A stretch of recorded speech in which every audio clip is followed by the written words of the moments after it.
Hello বন্ধুরা, আসসালামু আলাইকুম। আজকে দেখাবো আমার বারান্দার সকল ফুল গাছ, ফল গাছ। দেখুন, আমার বারান্দার গাছে টমেটো রয়েছে। টমেটোটা পাকার পথে, অনেক সুন্দর হয়েছে। সব গাছই লাগিয়েছি। দেখুন, এখানে মরিচ গাছ হয়েছে, দেশি মরিচ গাছ। এখানেও হয়েছে মরিচ গাছ।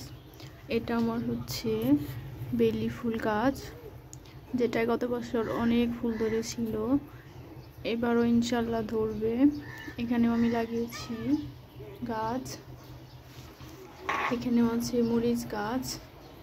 মরিচ গাছ মনে হচ্ছে কিছুদিন পর মরিচ ধরতে পারে, কারণ এখন তো গরম চলে আসতেছে, শীত প্রায় শেষের দিকে, রোদ লাগতেছে গাছগুলায়। অ্যালোভেরা গাছগুলো আমি একটু পরিষ্কার করে দিয়েছি, নিচে অনেক ডাল হয়েছিল, ডালগুলো কেটে দিয়েছি। এখন রোদ লাগতেছে, বাড়বে তাড়াতাড়ি। এটা হচ্ছে বাগান বিলাস। এটা প্রায় মরে গিয়েছিল, আমি পানি দিয়ে দিয়ে এটাকে আবার তাজা করেছি।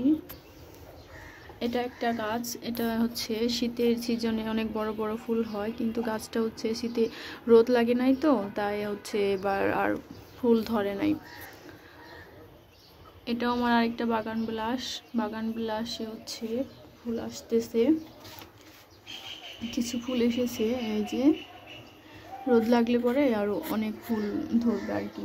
এখান দিয়েও ফুলেরই ভিড় হইতেছে, বেশি বেশি রোদ লাগলে পরে আরো অনেক ধরবে। এটা একটা ফুল, এই ফুলটা অনেক সুন্দর দেখতে, মাশাআল্লাহ।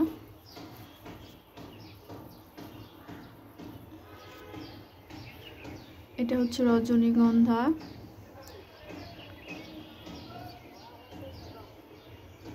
ওই পাশে আরেকটা ফুল।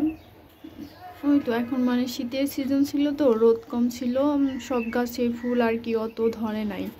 এখন গরম চলে আসছে, রোদে ইনশাল্লাহ ভালোই ফুল ধরবে আশা করা যাচ্ছে। মরিচ গাছগুলো অনেক বড় হয়েছে। সবাই ভালো থাকবেন, সুস্থ থাকবেন। আল্লাহ হাফেজ।